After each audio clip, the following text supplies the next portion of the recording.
नमस्कार साथियों। यूजीसी द्वारा 13 जनवरी 2026 को जारी किए गए रेगुलेशंस पूरे देश के सभी शिक्षण संस्थाओं में अशांति पैदा कर रहे हैं और जातीय भावना, जातीय दुर्भावना को पैदा कर रहे हैं, वैमनस्य की स्थिति ला रहे हैं। छात्रों के बीच में असंतोष भी है, वैमनस्य भी पैदा हो रही है। और ये सब कारण, ये सब नासमझी से यह रेगुलेशन एक ऐसे मस्तिष्क की उपज है या ऐसे मस्तिष्कों की उपज है जिसको कि संविधान की जानकारी नहीं, ऐसे मस्तिष्कों की उपज है जो मूर्खतापूर्ण से भरा हुआ है, लेकिन जातीय विष से भी भरा हुआ है। अब मैं बताता हूं आपको। इस रेगुलेशन में भेदभाव की बात कही गई है और यह बताया गया है कि यह रेगुलेशन भेदभाव रोकने के लिए लाया गया है, डिस्क्रिमिनेशन रोकने के लिए लाया गया है। डिस्क्रिमिनेशन या भेदभाव वो करता है जिसके पास शक्ति होती है या जिसके पास सत्ता होता है, जिसके पास अधिकार होता है। शिक्षण संस्थाओं में अधिकार, सत्ता, शक्ति यह शिक्षण संस्थाओं के संचालकों के पास होता है, उसके विद्यार्थियों के पास नहीं होता है। तो अगर भेदभाव पर नियंत्रण करना है तो यह रेगुलेशन वाइस चांसलर्स और प्रिंसिपल्स के लिए बनाई है, विद्यार्थियों के लिए नहीं, क्योंकि विद्यार्थी तो ये भेदभाव कर ही नहीं सकते ना, उनके पास कोई शक्ति ही नहीं। ये समझ नहीं है, जिन्होंने भी इस रेगुलेशन को ड्राफ्ट किया उसको ये बात समझ में नहीं आई कि डिस्क्रिमिनेशन का अर्थ क्या होता है, भेदभाव का अर्थ क्या होता है, भेदभाव कौन कर सकता है। भेदभाव वही कर सकता है जिसके पास शक्ति है, जिसके पास सत्ता है, जिसके पास अधिकार है, और यह विद्यार्थियों के पास नहीं होता है। तो विद्यार्थियों के बीच में क्यों जहल घोल रहे हैं आप? जिन्होंने भी ये ड्राफ्ट किया उसको संविधान की जानकारी नहीं है। संविधान के आर्टिकल 15 में स्पष्ट है कि धर्म, जाति इत्यादि, प्लेस ऑफ बर्थ, इस सब के आधार पर कोई भी भेदभाव गैर कानूनी है,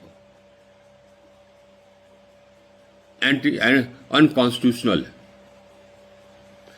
इसमें किसी भी जाति के किसी भी व्यक्ति के साथ भेदभाव, जात के आधार पर भेदभाव अनकॉन्स्टिट्यूशनल है। ऐसा नहीं कि किसी पर्टिकुलर जातियां के खिलाफ भेदभाव ही कॉन्स्टिट्यूशनल है, या सिर्फ SC ST के खिलाफ भेदभाव जाति के आधार पर, या OBC के खिलाफ जाति के आधार पर, या किसी ब्राह्मण के खिलाफ या किसी अन्य जाति के आधार पर यह भेदभाव जाति के आधार पर यह अनकॉन्स्टिट्यूशनल नहीं।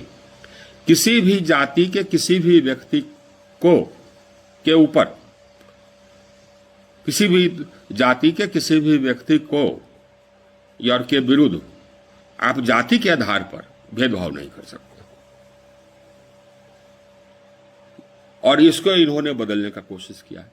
संविधान में जो प्रावधान है कि जातिगत आधार पर भेदभाव नहीं होगा, यह सभी जातियों पर, सभी व्यक्तियों पर लागू।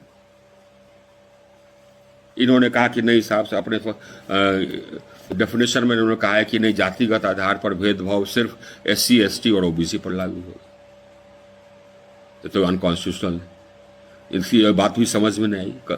और UGC है भाई, पढ़ाई लिखाई का सर्वोच्च संस्था, और कॉन्स्टिट्यूशन नहीं पढ़ते, और कॉन्स्टिट्यूशन नहीं पढ़ते इसके कारण विष पैदा करते हैं, या विष पैदा करने का इनका मकसद ही।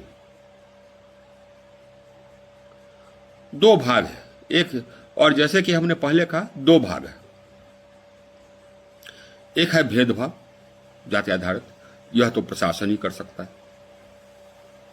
दूसरा है कैंपस में सौहार्दपूर्ण वातावरण। तो कैंपस में सौहार्दपूर्ण वातावरण के लिए आप अगर जातिगत भावना से प्रेरित होकर के काम करिएगा तो सौहार्दपूर्ण वातावरण कहां से आएगा?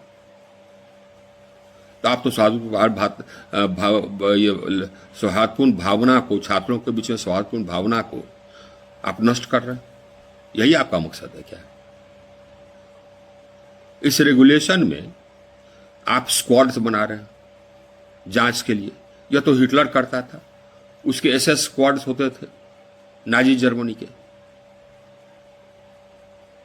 जो कि ज्यूज के खिलाफ खोज करते रहते थे, या ऐसे व्यक्ति के खिलाफ खोज करते रहते थे जो कि किसी भी कारणवश किसी सरकार के खिलाफ बोल दे या हिटलर के खिलाफ बोल दे। ये तो वही परिस्थिति आप ला रहे। इससे सौहार्द कहां से होगा पैदा? छात्रों के बीच में ये समझ में बात नहीं आती है कि छात्रों के बीच में सौहार्द पैदा करने की आवश्यकता है।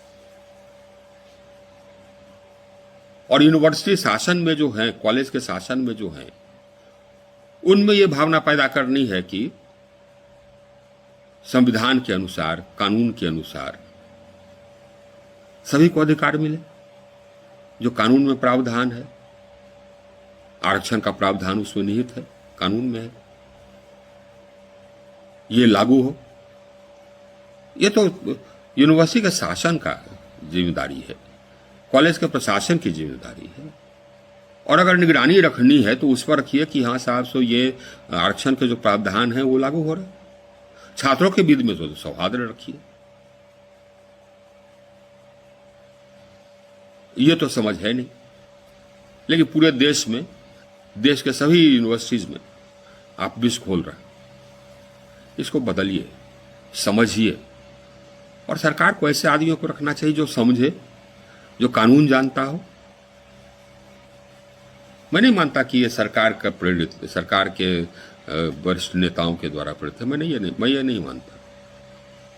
ये मूर्ख लोगों के द्वारा प्रेरित, नासमझ लोगों के द्वारा प्रेरित, ऐसे लोगों के द्वारा प्रेरित है जिनको संविधान की जानकारी है। धन्यवाद दोस्तों।